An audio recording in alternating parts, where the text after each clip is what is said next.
So let's discuss our findings on rural connectivity in Finland and Sweden.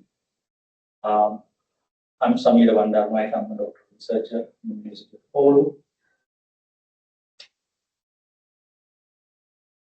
So the flow of the presentation is basically why we did the study, then methodology, who responded, and then I present the findings in three contexts: connectivity in daily life, work setting, as well as expectations for future connectivity. Finally, what policy reflections became to these findings. So why did we do the study?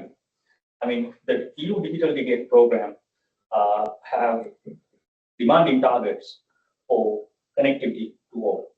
I mean, two of the milestones are by 2025, every household needs to have high-speed internet at least 100 megabits per second, and by 2030, gigabit speed connectivity. And accordingly, the national strategies have been formulated in both Finland and Sweden. In Sweden, we have completely connected Sweden by 2025, and which have targets such as 90%, 8% to have 1 gigabit speed in 2025 and put mobile connectivity at any place where people normally reside or move. Similarly, Finland has digital infrastructure strategy of Finland, where the target for 2025 is 100 megabits per second to all.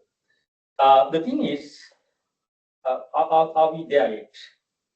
I mean, the reporting and the findings so that we are probably not there yet. So we studied the rural contexts. And our methodology, I mean, the data collection, we primarily conducted online survey as well as field interviews. The online survey got 148 responses from rural Finland as well as northern Sweden. Field interviews were conducted in Sala, Ivalo, Inari, and Kitla. So the data from field interviews mainly qualitative, but the survey we had quantitative as well as qualitative data. So quantitative data, we did not have to do hypothesis testing, we did statistical summaries, and the qualitative data we did thematic analysis in three contexts: in daily life, work setting, and future outlook. And then we reflected for policy recommendations. So who responded our survey? Mainly, the majority of the respondents were in the working age, and out of them, 91.3 were employed. And surprisingly, not interestingly, more than 50% they were entrepreneurs having small businesses, mainly focused on tourism, reindeer herd husbandry, and then forestry and agriculture. Also, the employed respondents reported working in sectors such as tourism, education, and reindeer husbandry. So we can see how the rural traditional livelihood-based industries and the work setting is there. And when we inquired about the connectivity in daily life, there was a huge dependence on internet. I mean, 58% used internet more than 6 hours, basically starting from 6 a.m. up to 12 midnight. And the vast majority, they were using as 4G mobile connectivity. And when we discussed about the perceived connection quality, there were fairly good comments about it. However, when we asked about concerns, whether there have been situations where access was needed but failed, 80% said yes. So we did thematic analysis to uncover what numbers we had. And in the thematic analysis, there were 4 themes emerged. The first one was frustration due to interruptions and low speed, I mean, even in the basic tasks. And they had a strong resentment towards the operators. I mean, one nicely put it like they are being sold a Ferrari but getting more. Also, there was a consistent reporting on near complete lack of coverage in rural areas. And they specifically coined this phrase hardly worked at. And they faced some distinct challenges near Russian border.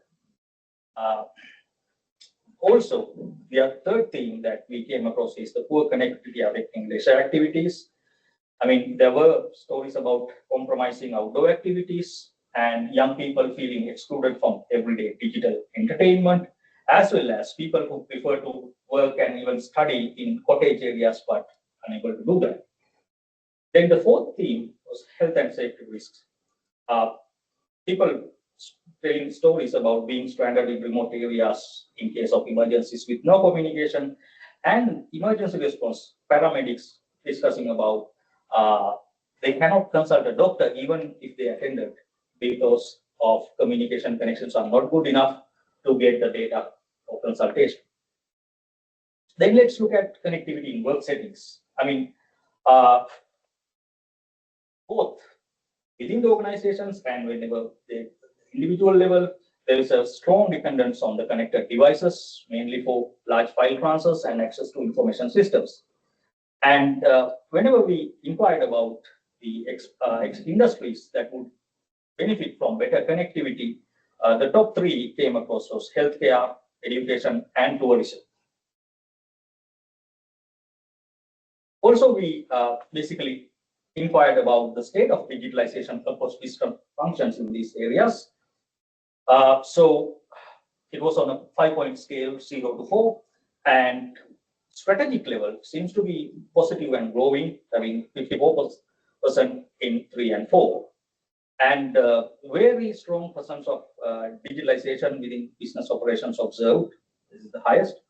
However, when it comes to internal process systems for internal processes such as ERP, CRM, and also customer interfacing and customer interactions, they were slightly lagging compared to strategic and operations.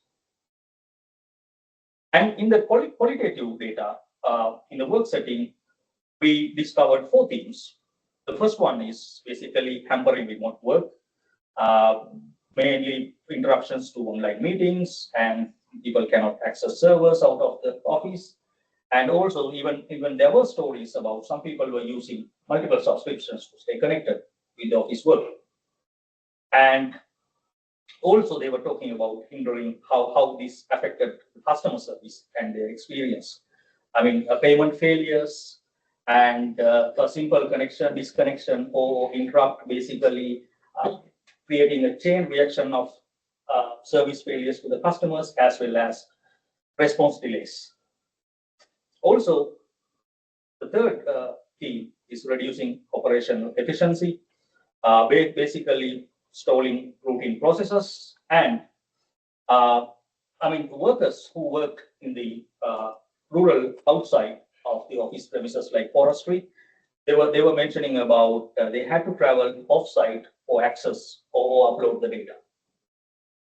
I mean, again, occupational health and safety concern came across these themes, and they were mentioning like how concerning that was. Say, for an example, some respondents explained that supervisors have to go and find their team members if they haven't been able to connect them for a very long time.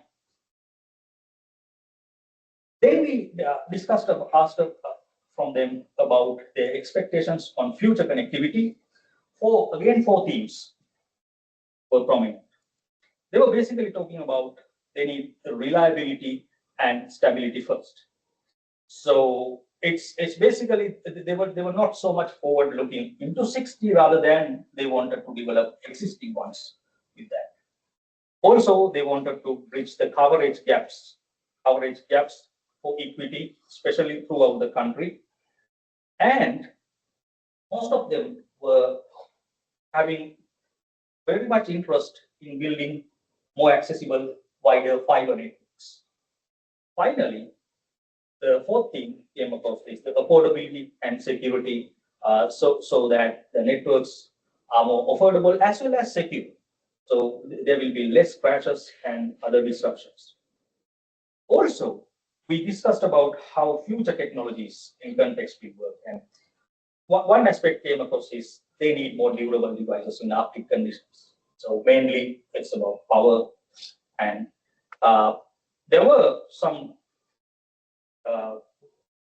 reservation towards the tech-driven dependence. So basically, some commented about being in present and probably put a brake on the technology aspect as well.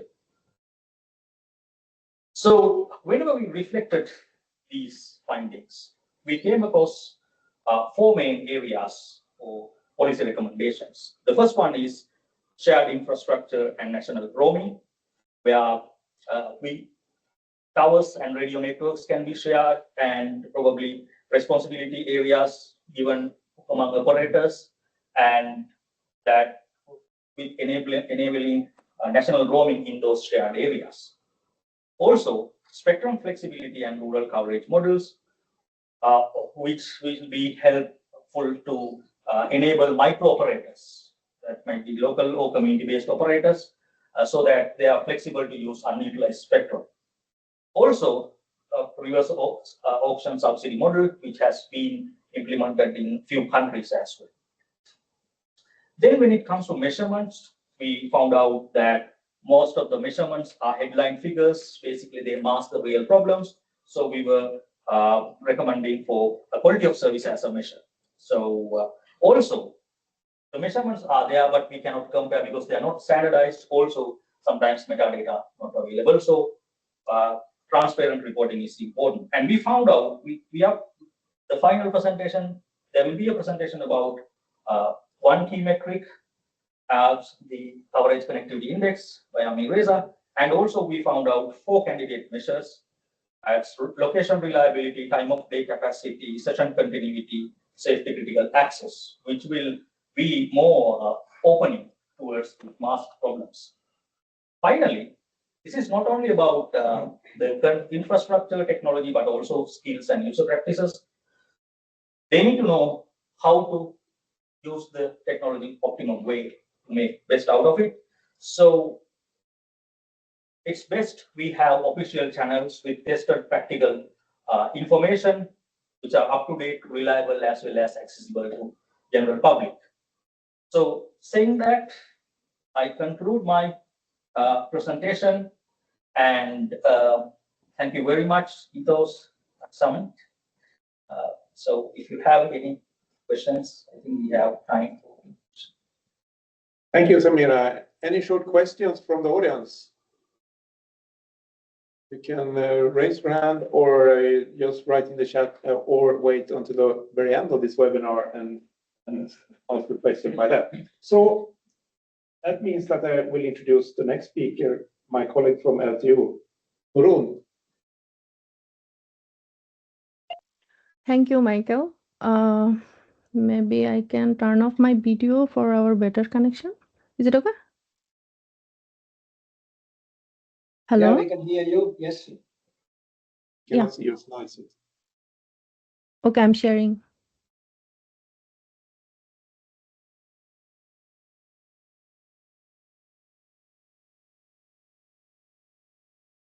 Can you see my screen? Hello? Yes, we can see your slides. Yes. Oh, okay. Today, actually, I will talk about leveraging zero trust architecture for enhanced cybersecurity defense. And most of them are already know me. I'm Nurun Nahar, doing PhD in cybersecurity group at Luleå University of Technology. And today I will talk about mostly in zero trust architecture. So in this slide, I will talk about security concern of 5G, 6G network. We already know that 6G network is 6th generation of mobile network technology, which will offer us significantly fastest speed, like hundreds of gigabyte, and also the ultra low latency, like sub-millisecond. So there is so many key feature, including the integration of AI, also sensing capabilities, and enhance machine-to-machine communication to enable advanced application like immersive virtual reality and fully automation system. So from all of these key feature, I just separated 4 key feature here, like AI or machine learning, like robotics and automation system, quantum communication, also radio access network, and decentralized and distributed solution. From all of these key feature, I summarize some of challenges and also security concern.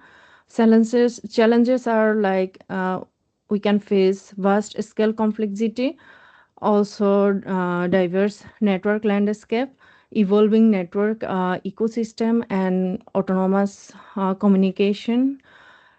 In From this challenge, we can say there's some of security concern here, like authentication and access control, and malicious behavior, data integrity, and other cyber attack.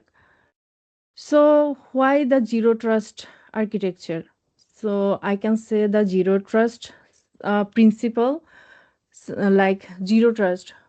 Zero trust is means all devices are untrusted, and risk evaluation is the risk is assessed for every access request, and risk privilege, like access requests are valid only for requested network resource, and dynamic policies where we can say the policies enforced for granting access, and integrity check where security and behavior patterns of the device and network resource are monitored continuously.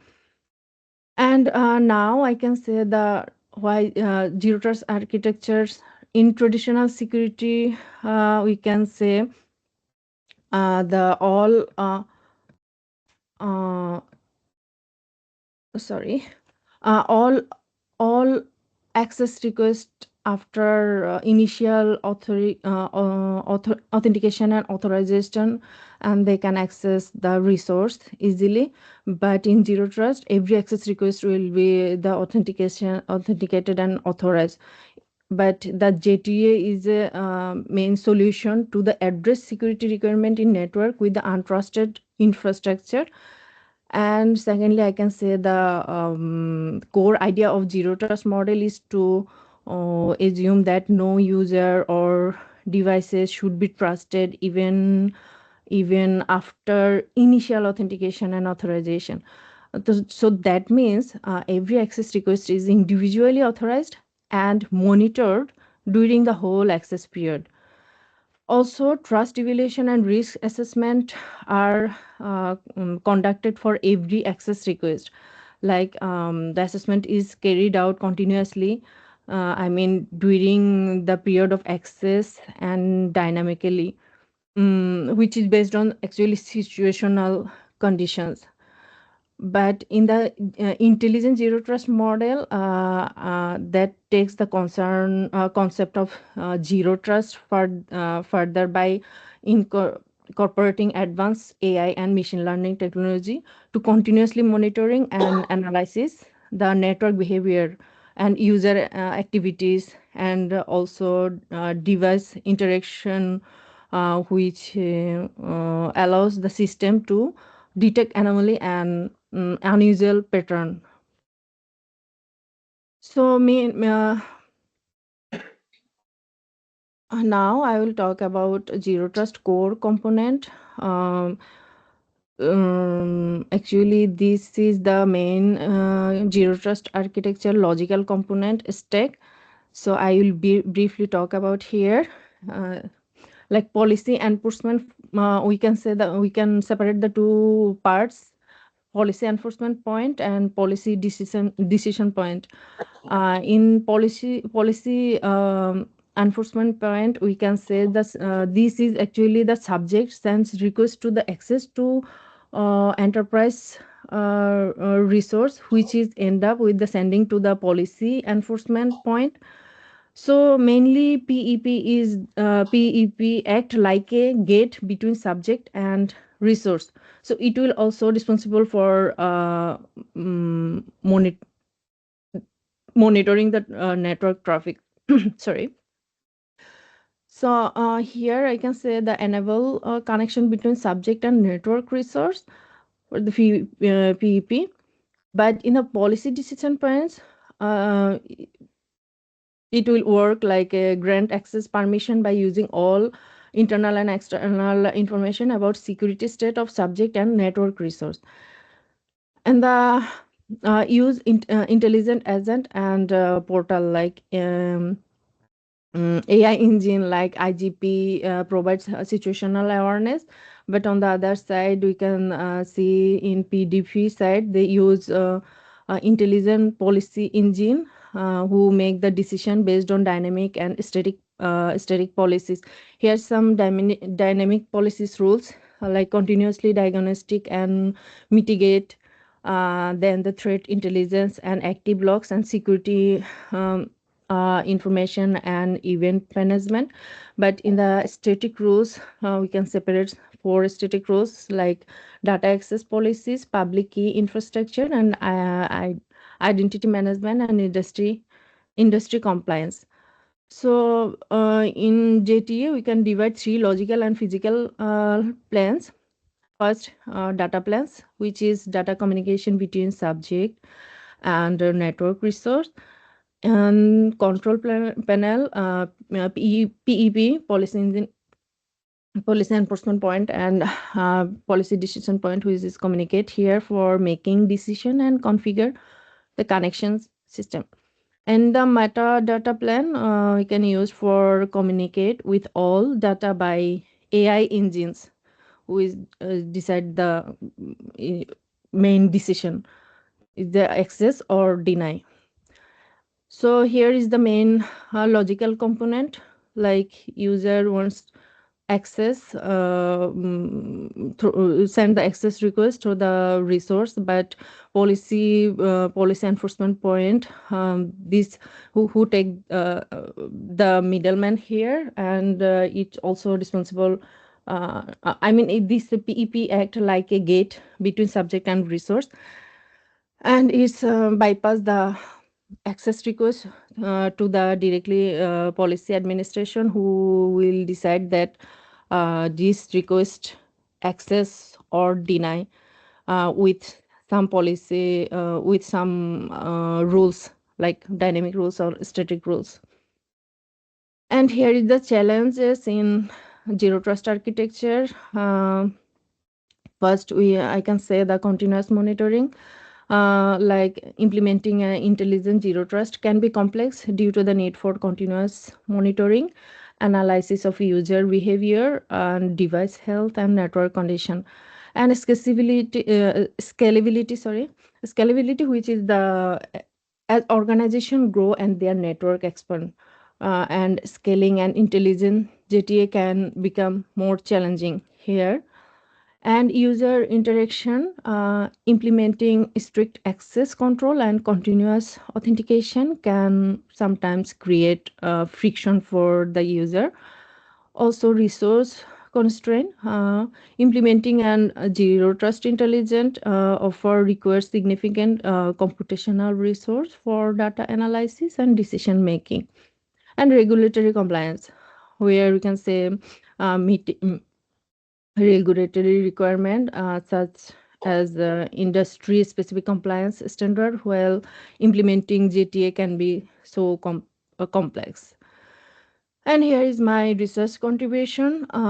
First, I can say provide comprehensive survey on application and challenges of JTA in the context of 6G network security, which is offering insight into the background and literature study of 6G network security, and highlighting vulnerability of legacy perimeter-based security model and the need for more adaptive and sophisticated security approach. And the second research contribution is introducing the JT zero trust model and its principle, emphasizing the significance of continuous verification, least privileged access, and assuming breach and micro segmentation in enhancing network security. And presenting case study and the application of JTA is 6G or comparable network. And last, I can say identify the potential future research direction for successful integration of GTA is so critical infrastructure. Here is my research publication, which is published in 2024, a survey on zero trust architecture, application and challenges and 6G of 6G network. And I got 47 citation. It's really good, very good for me. And it's already published in IEEE Access. Here's my research trend and feature scope. Integrating with cloud security and zero trust architecture for IoT device or IoT, and machine learning and automation, and JT and 6G, enhance user and experience. Right now, I'm thinking to work with enhance user experience. Last year, I have two master students who did their thesis, and I was the supervisor, and they work user-centric analysis of zero trust security, evaluating impact and adaptation, where their research question was, first one is what is the impact of zero trust security and user experience and behavior, and second is what factor influence user perception towards the adoption of zero trust security principle. So with these two research question, they have done their thesis, and user-centric analysis of zero trust security will impact of adaptation. Their main observation like prioritize user-centric design, and second is addressing user concern regarding security and usability. So right now my aim, I mean my research focusing on that user-centric analysis of zero trust security. So I will extend this work for my next work. Okay, that's all of my presentation. Is there any question or anything you can ask me? Thank you, Nurun. Any Thank you. questions? Just unmic your microphone and ask a question if you have. Write in the chat. Just a comment, Nurun. All the papers and journals and all these articles that came out from this project, you find it on the project webpage under the folder publications. So there is a long list with papers coming out from this project if you want to find more details. Okay, thank you so much. Thank you. Thank you. Stay with us a while, and by that, Harri, we did some interesting tests a month ago outside PTO regarding windmills and 6G. What did we learn? Nothing.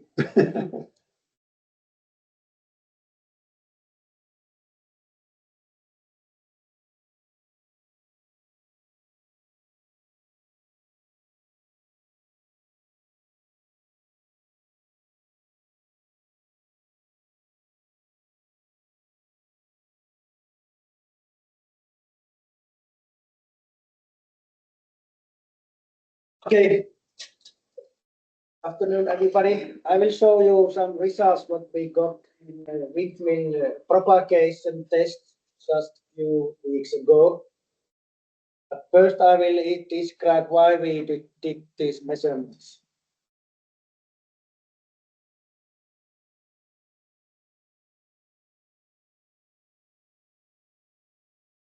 Okay, what are the problems? What has been found in the remote areas in general? So in windmill farms, so they are often located in remote areas, and these employers have to move on this area, and sometimes there is bad coverage or not coverage at all. So that impacts to work efficiency and maybe safety things and so on. And there are also other people moving into area like hunters and fishermen and so on. They might have same kind of problems. So no connectivity at all, or weak connectivity. Then another problem is that these farms are typically connected by fiber, but there is no backup if something happens to these fibers. It's not unheard that these fibers are cut by accidents. If somebody is digging somewhere, this fiber might cut out. And we, in this project, we have had a question that can we use these windmill towers as remote cellular towers in remote areas. And we did previous initial work on this and found different places for these antennas and so on, but no propagation results. The possible locations are shown in this slide. So there already are windmill farms that have 4G connection, and those are located at the sea. And Nokia and Ericsson are providing these solutions. But at the sea, they have a base. The head of the base is well above the sea level, and that is natural place for these antennas. If you Google these windmill parks and connectivity there, you can see that antennas are at this base. But if you look at the land windmills, there is no this base, so there is not natural place below the place for the antennas, and that might cause you problems. And thus, the one natural place in land towers where they can put these antennas is this nacella, this rotating hub on top of these windmill towers. And good thing for that is that there already is fiber connectivity there, because they need that for this collecting information from the towers. And then there is also power available already there, so very little installation is needed if those antennas are used there. But we are interested how much these blades and towers impact signal propagation in these windmill parks. That was not easy to find existing results of that. So we looked for 2 years without success, but then 3 weeks ago or something like that, I found a paper from this ERA technology. I don't know why it was hidden before. But they have done very intensive measurements in windmill park, or let's say that true windmill park. So the transmitter was in far away in another side, and the receiver was in the another side of this windmill park. Then they got these results.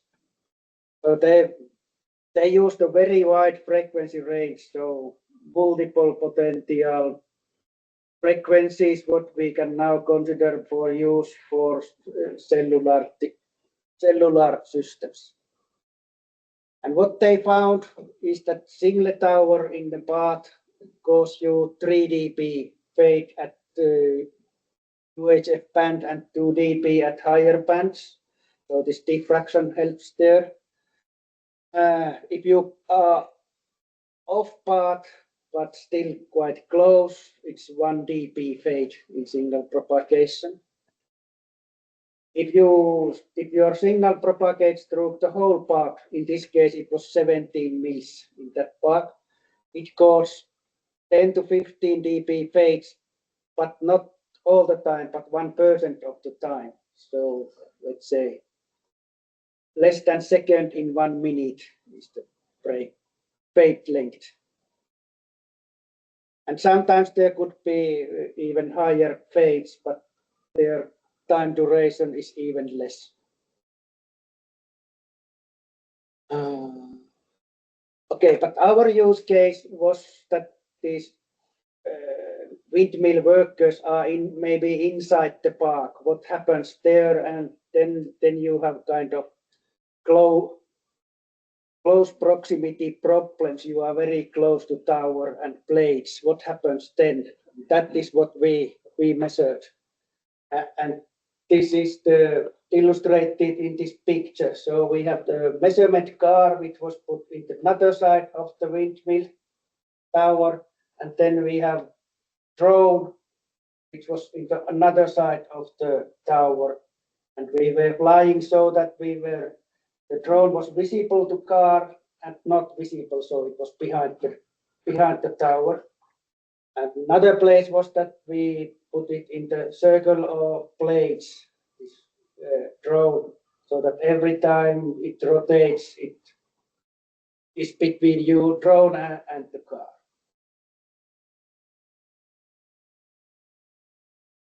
We had frequency permission for 2.4 and 3.8 gigahertz carrier frequencies. 100 meters maximum drone height, and if I remember correctly, windmill was 108 meters high, and single blade was 60 meters in length, so that was safely in our permissions. Then what I show is single tower impact, because we have not analyzed all the results.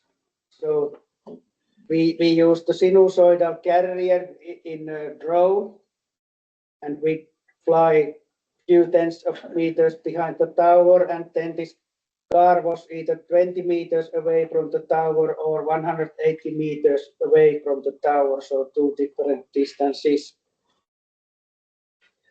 And we did not measure the power levels as such, but the power difference between visible drone and non-visible drone. And here are the results. So these results are for 3.8 gigahertz, and we are 20 meters away from the tower, or the car was 20 meters away from the car.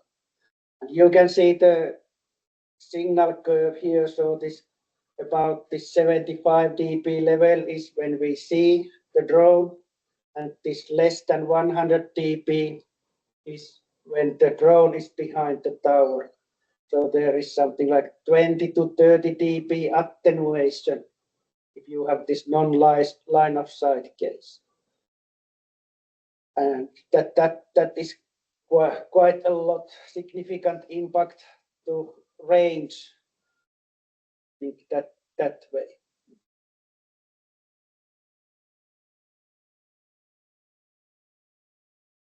Then blade effect is shown in this figure. So the rotation speed was so that it was about little over, one rotation took little over 3 seconds. And you can see this blade every 1.14 seconds there. And the attenuation, what they cause, is something like 6 to 10 dB. Even that is quite a lot. And probably this early measurement results, what I told you, is because of these blades, because you have more blades than tower in your signal way when it propagates through the park. And these results match quite well to those results. And then there's accumulation of blades if there are several towers on your, because this looks like that it's about 10% of time where this fade occurs.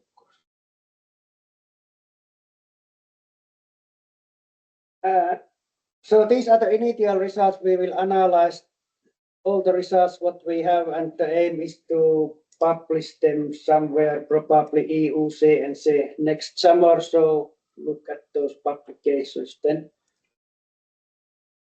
And there is potential in this topic to go further because the problem is still there. It has not been solved. We need connectivity on these remote areas and in windmill parks, at least in some places. But there are still some open issues what we have to solve. So one is this operator model. It seems that these national operators are not willing to improve coverage in remote areas. Could we have something else here in windmill parks? It could be private operator model, but then how visitors can be connected there, that is the problem. But national roaming would solve that, or local national roaming would solve that problem.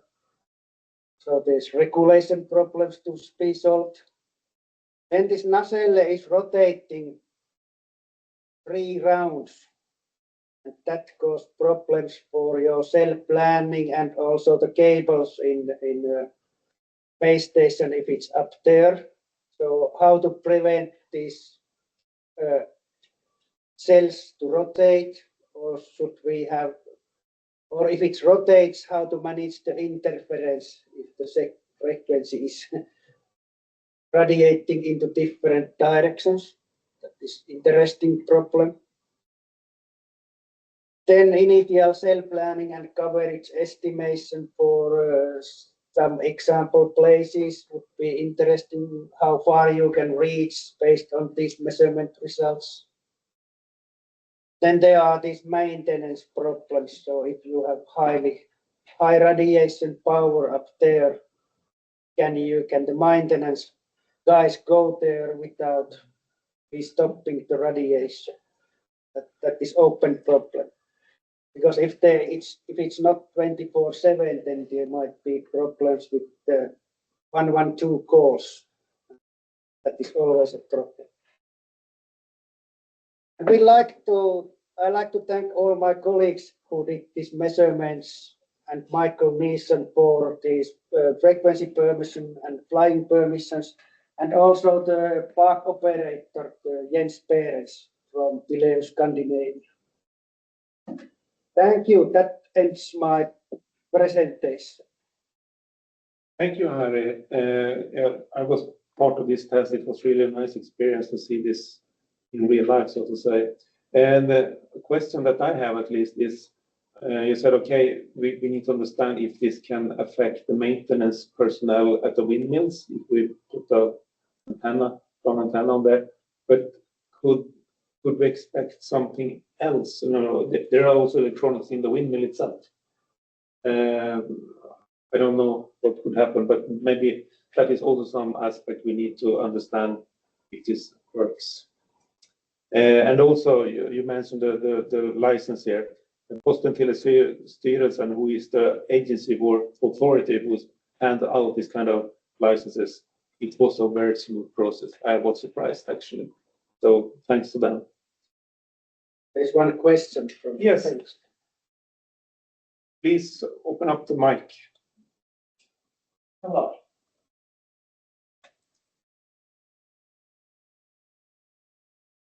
Hello, this is Hannu Lohi from Natlink. Hello. Actually, I wrote already the question. What is the effect in sub-gigahertz frequency, as the most probably they are the frequencies that are used in the rural areas.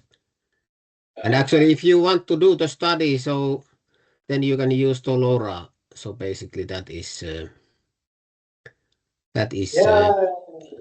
Yeah, we tried to get permission for 700 megahertz, but it did not went through. Yes, but you could do it with LoRa frequency because that is free. The ISM 868 megahertz. Yeah. So that is that. So basically, you can the frequency suits very well to band 20 and band 28. Yeah. You are correct. Thanks for hint.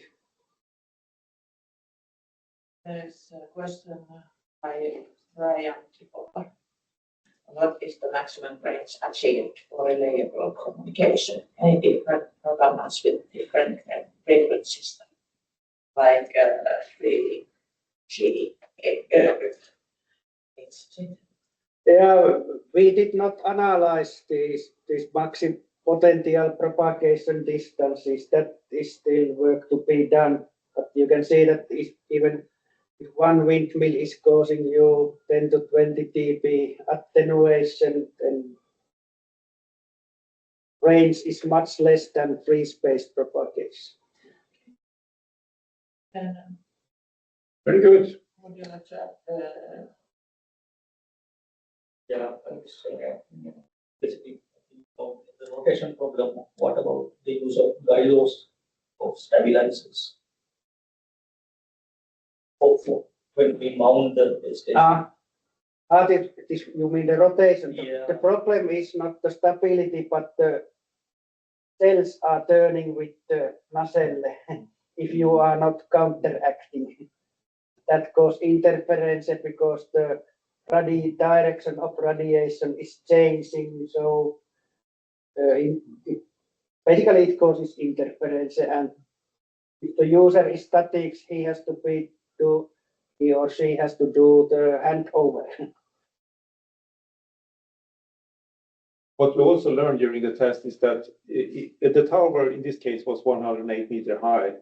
2/3 of that is made in concrete. The upper top is in metal. So, I mean, this could affect also different kind of materials. So thank you, Harri. We move to the next speaker, Anssi. Yes. I'm going to open my PowerPoint, and we have two short presentations. I will talk first or discuss first about connectivity opportunities and offerings, and then Anssi will talk more about technical details. So,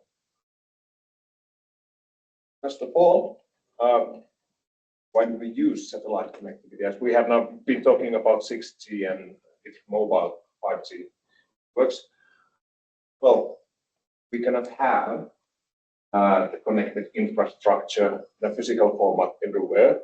So we have identified various needs for different segments like people, use it, perhaps also on travel and mobility, and businesses who want to operate globally, including maritime, aerial operations, IoT devices, which are somewhere you cannot have fiber, for example, or the kind of connection methods. And then the governments. Of course, disaster recovery at the moment is important to keep countries connected, even though cables may have been cut down from the sea. Oh.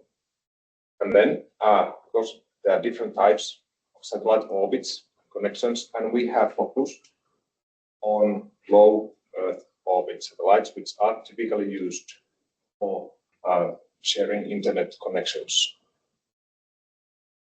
for different areas.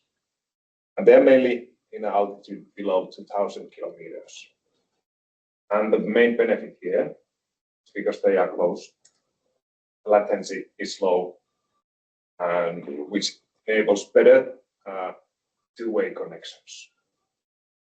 And the downside is that because we are close, we only have small coverage. It requires much more satellites. And this was rather interesting when we observed the locations of satellites to see how differently they have been positioned. Of course, Starlink, the number of the satellites is huge compared to these other newcomers, but their positioning is much more, I would say, chaotic. Of course, it's not chaos, they are carefully designed, but when we take a look at the OneWeb, for example, they're spread nicely in this way. And you can see when they launch these satellites, how they take these forms there. And Kuiper, which is the new satellite from Amazon, has a bit different kind of constellation here. So they are utilizing, of course, the space is being overcrowded with satellites at the moment. It was something like 27,000 satellites at the moment, circling in different positions, of course, distances of Earth. You can check them all from this website that is attached to this PowerPoint. So unfortunately, this text is a bit small, but here are some almost established connectivity providers from which we have focused on these main players: Starlink, OneWeb, and Kuiper. One rather interesting one is this eSpace, but it's not yet operational, or only in demonstration mode. And then we did not take these Chinese providers into account at the moment, because we wanted to focus on European offerings. But the Planet satellites, meaning that the coverage and the service offerings were quite different. Example, main difference here between Starlink, this eSpace is already quite huge. When even compared to Kuiper, with 3,000, they aim to deliver their services, but eSpace requires or expects to have over 100,000 satellites. This is a huge amount. And we're thinking, why? Why do they need so much? Of course, there are these use cases here, but it's different.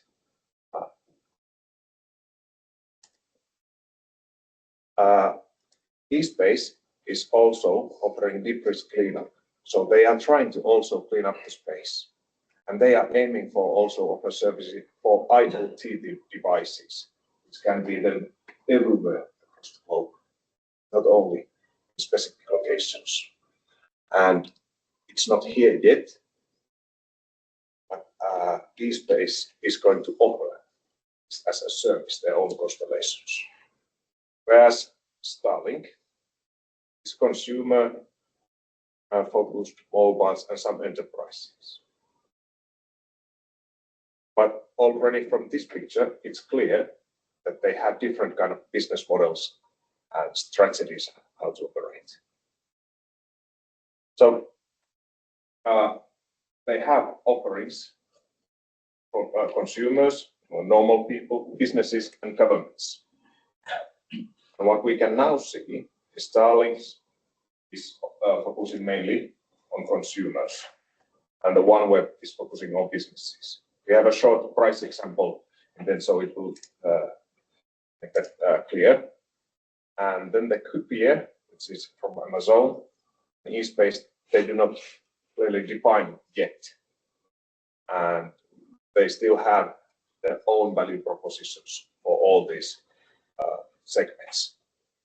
And as I mentioned, the eSpace offers this constellation as a service, which means that all governments or targeted governments can purchase their own constellations from the satellite farm.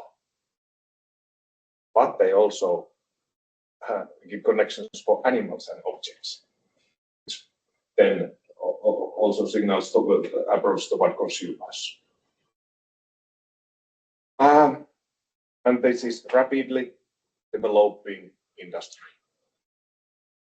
These direct-to-cell service providers who collaborate with Starlink to enable your normal mobile phones to operate with these satellites.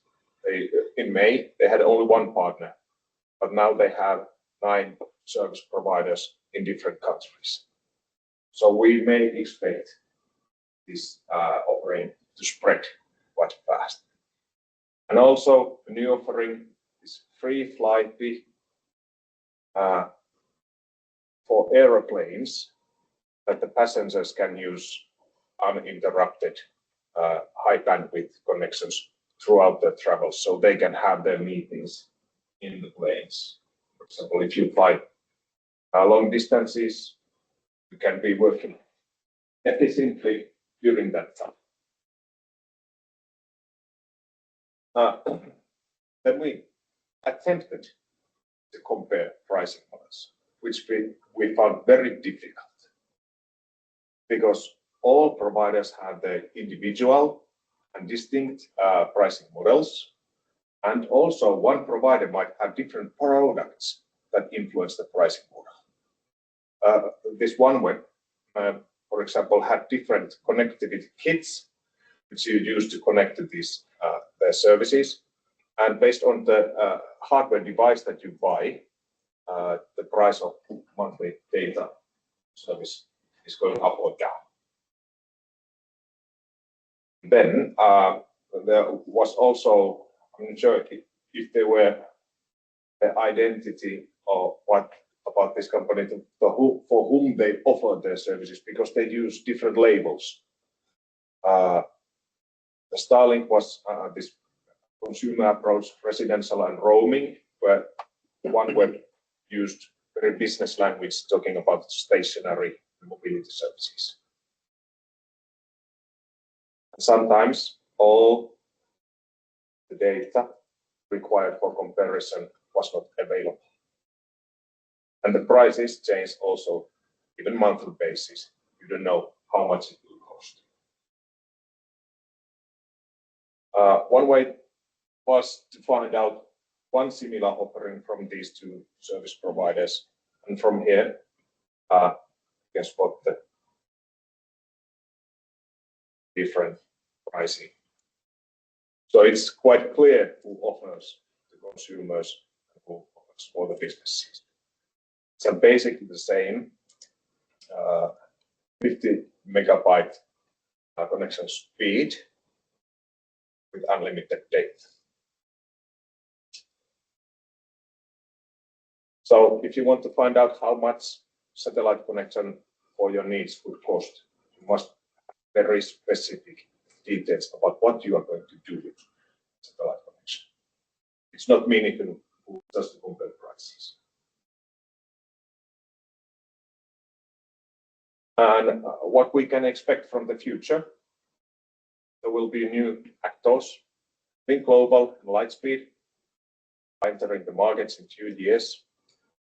This will bring also new competition, new innovative services and business models. And we will have global operations. And like we were talking about rural areas, autonomic devices, be able to operate there because they can be connected through these connections.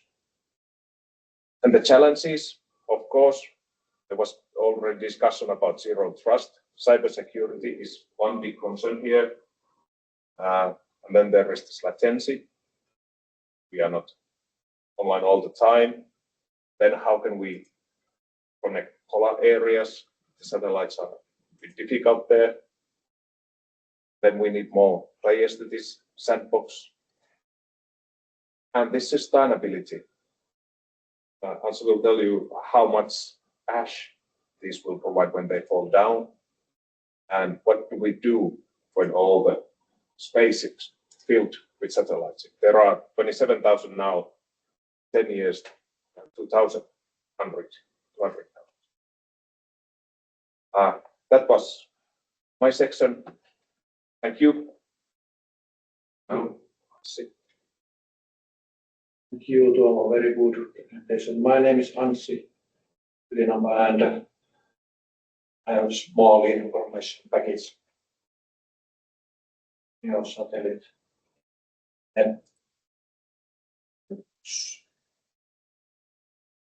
So we have 3 systems, Kuiper, OneWeb, and Starlink. And first, this youngest satellite system, Kuiper. So it is about half year old, and next summer it should be open for business customers. So at the moment 150 satellites, and total amount should be about 3,000, a little bit over. And here we see during this half year it has started to grow, and next summer I hope it's open for business. Those Kuiper satellites are altitude is over Starlink satellites. So Starlink has occupied about 500 kilometers altitude, and Kuiper is 600 kilometers. And there should be small Kuiper antenna 30 centimeter by 30 centimeter available soon, and maybe even 400 megabits per second transfer speed. Then OneWeb is near 1,200 kilometer altitude, and cheapest antenna cost about 6,000, 7,000 euros or dollars. So OneWeb has this kind of small antenna available, but it is relatively expensive compared to Starlink and maybe Kuiper also.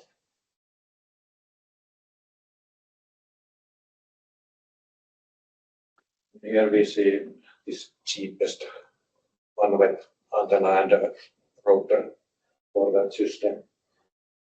And those OneWeb satellites are relatively light, 150 kilograms. So that is typical for OneWeb satellites. And cheapest price for OneWeb service is about $120 per month. Seeing that kind of offering. And then this the biggest satellite system, Starlink.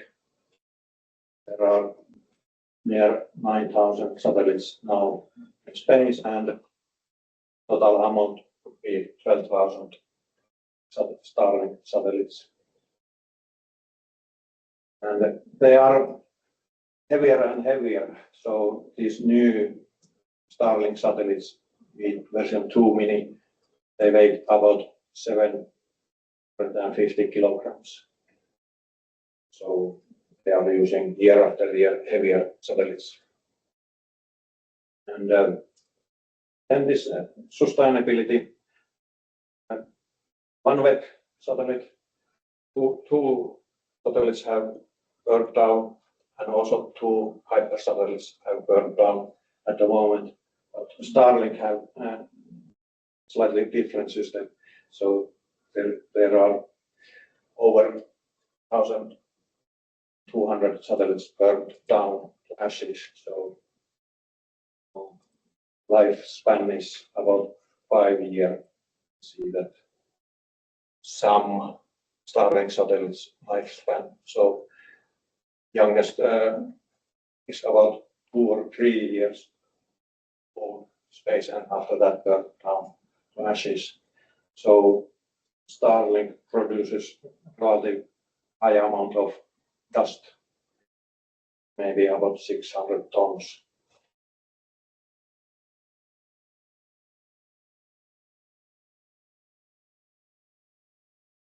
Wonder why they have, why the satellites have so limited lifetime. So all these three systems are going to offer relative good and cheap broadband connections. Okay, this was very short description. Thank you, Tuomo and Anssi. I have two questions here in the chat. I see. Did you check Skylo and Satelot for IoT connectivity? Arnold's asking. Yeah, thank you. No, we did not check them, but thanks for pointing them out. And when we finalize our report, we'll also take a look at those and see their offerings. Very good. The second question, is any organization worth planning for LEOs in Sweden? I have it asking. You know that? I don't. There was one comment pointing out one organization, but I think that it was not confirmed information as the comment was removed. I'm not aware at the moment. Neither am I. It could be that eSpace with the 100,000 satellites will bring few operators here. Yeah. I think that was the two latest questions. So by that, we are approaching the final speaker, my colleague Amirreza. Connectivity.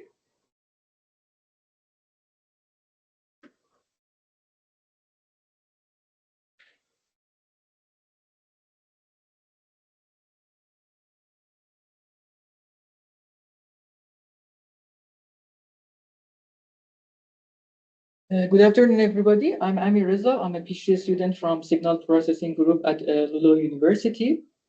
And I will talk about fair coverage for all quantitative tools for regulators and operators. Here you can observe the latest coverage map of Sweden from Telia website. And Telia is one of the biggest operators in Sweden. Here, colored area shows there is mobile coverage. And while white colors mean there is no coverage.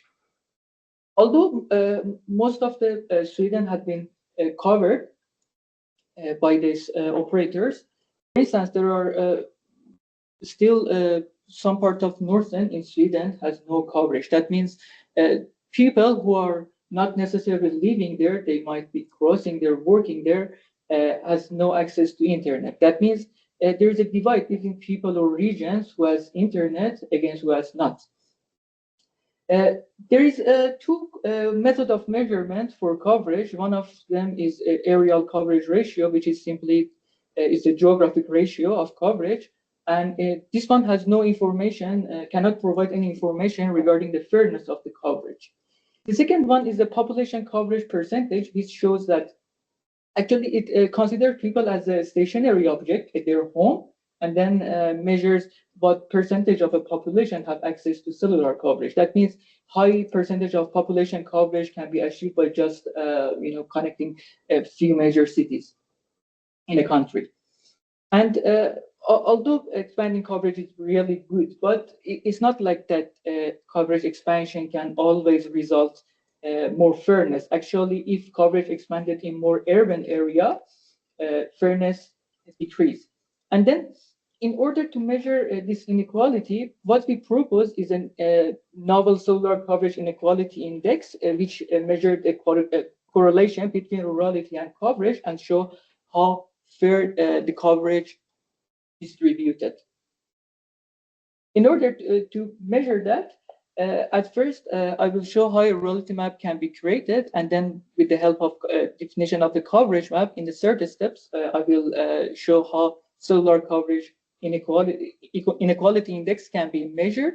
And then I will apply this index to Sweden and France. At the end, I will show example of how CCL index can be used as a tool for regulation.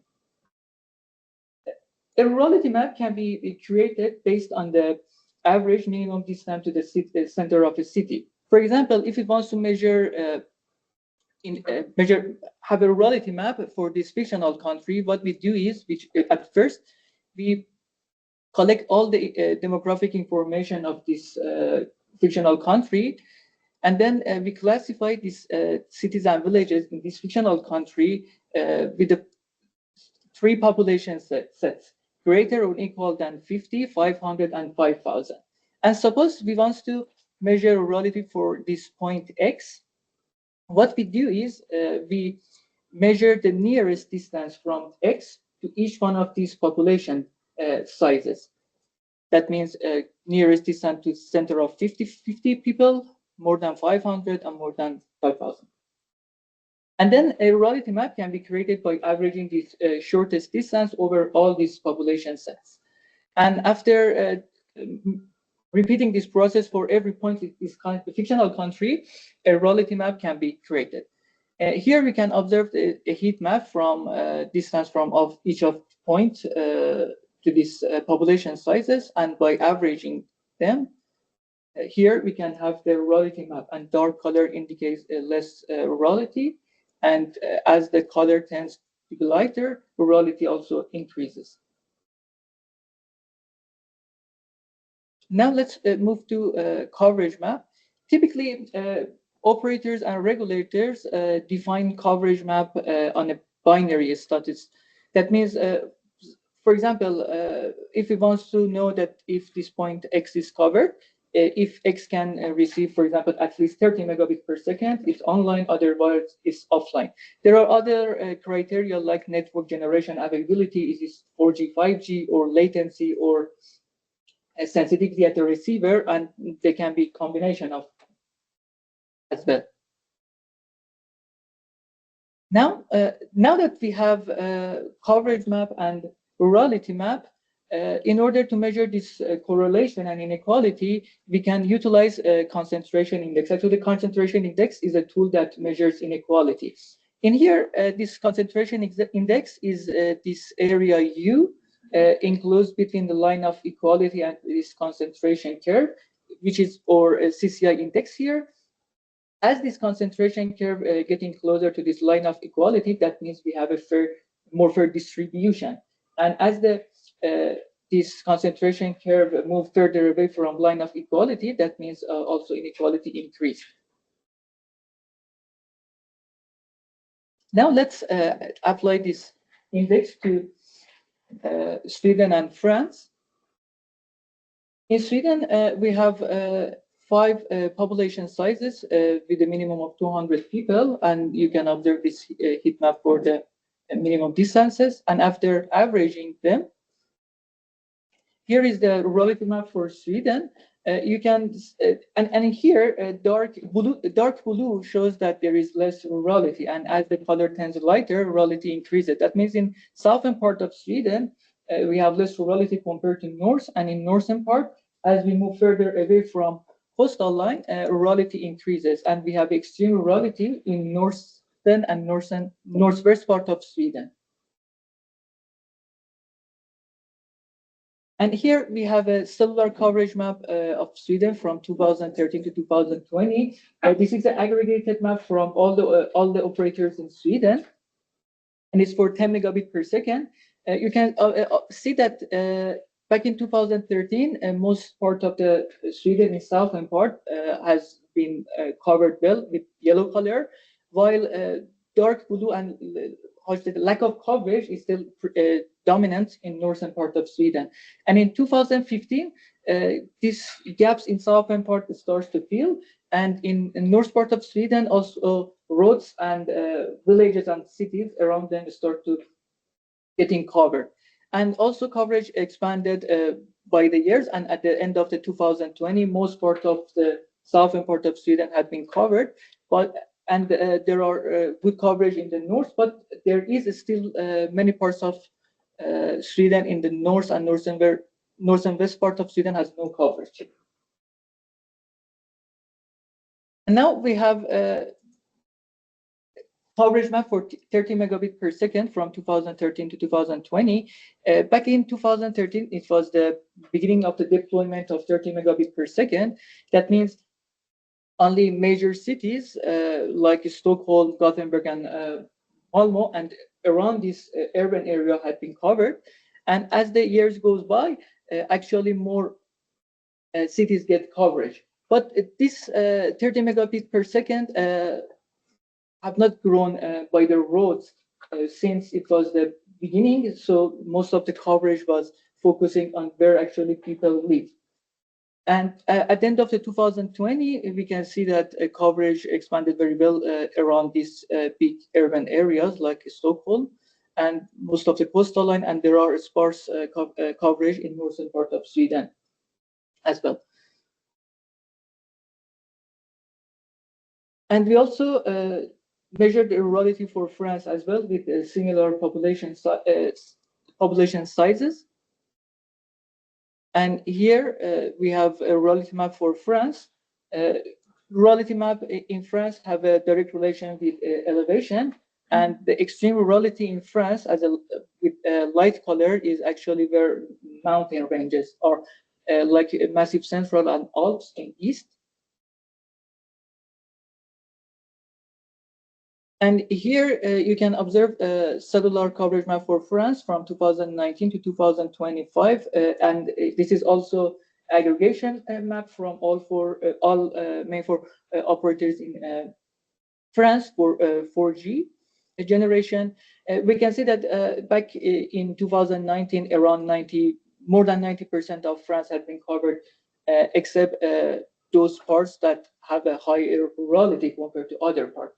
And in 2020 and 21, this area gained coverage. And until the end of the 2025, most of the France had been covered very well, and these gaps get filled in.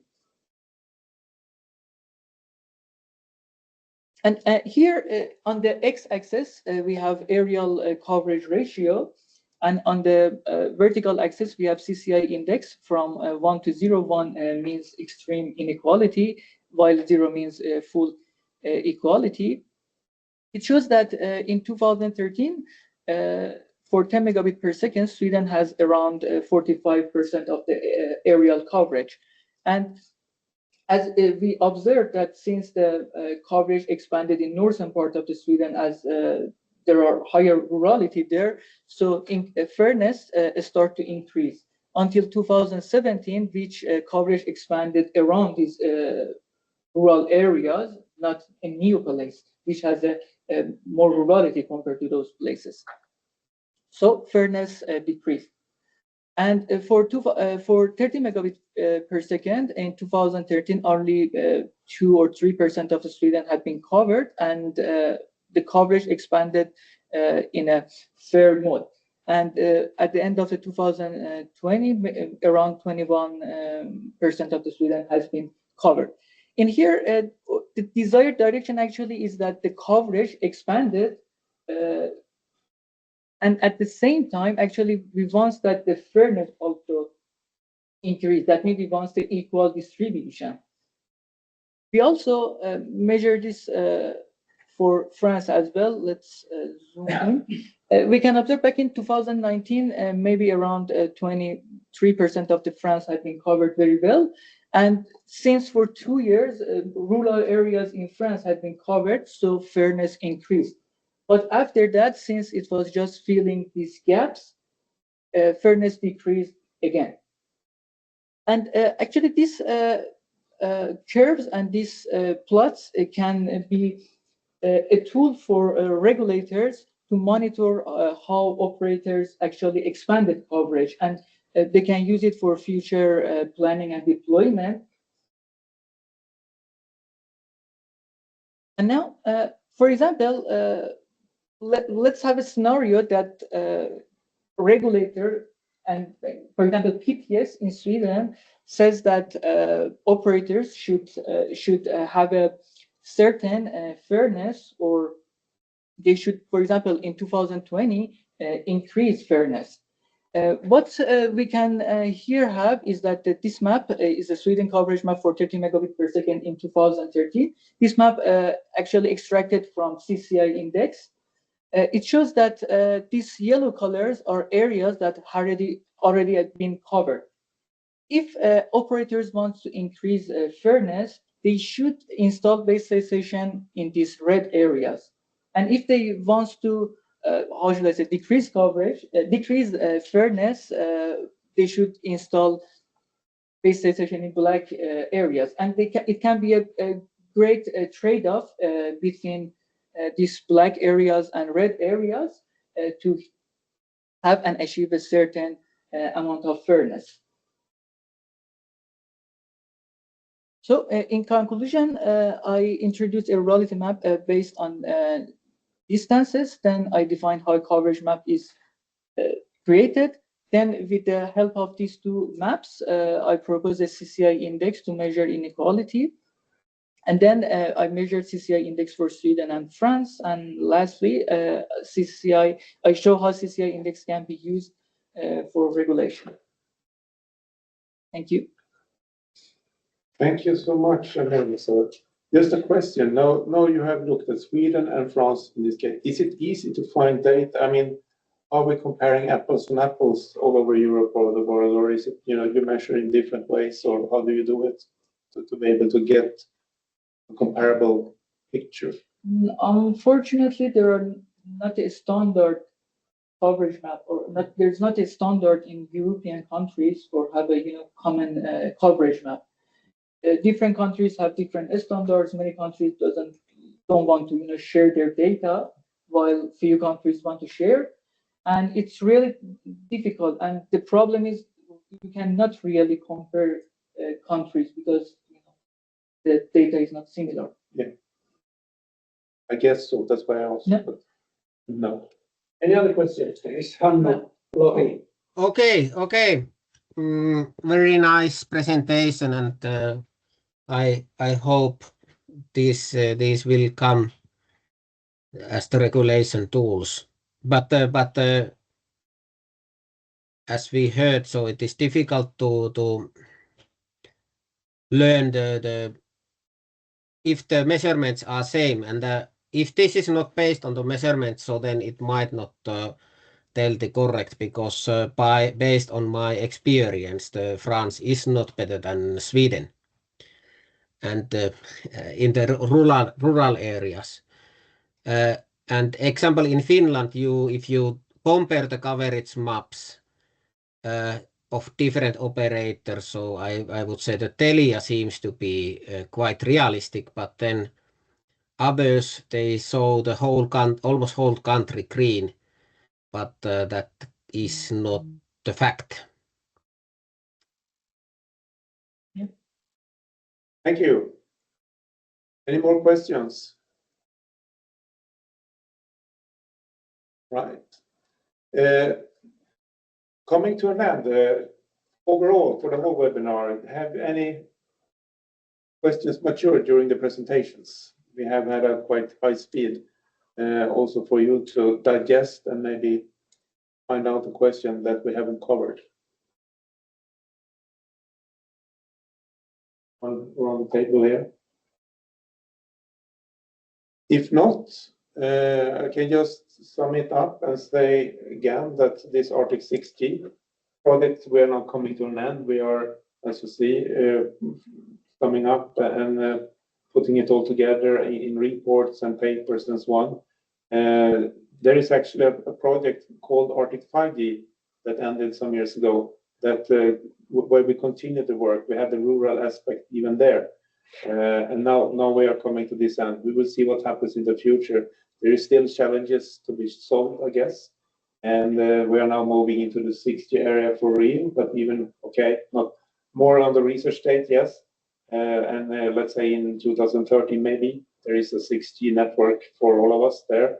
But we are also, as you heard, connecting with the satellites on terrestrial networks and so on. So that is the direction, I guess. Okay, Anne again. Okay, but so basically, if you are interested and there are coming new projects, so about this connectivity measurement for existing connections, so not link, so basically the tracker and vHunt, we are having say 700,000 to 1 million customers and hundreds of thousands of devices in the rural areas with the specified environment. So connection measurement actually is quite easy with our system. So if there is in the future project there are interest to do this kind of measurement, so it would be really interesting to do the cooperation with the standardized devices.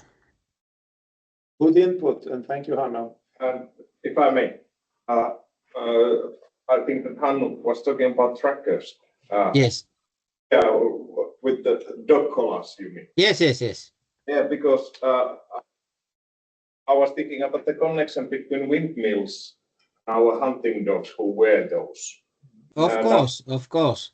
In an area which has very limited 4G connection, and now they are planning also to get the huge windmill parks with, yes, I think, windmills or something. So I'm interested in to see that how will it influence the location of our dogs. That can we track them anymore? Because now we might have, let's say, from 3 to 5 minutes blackouts for dogs.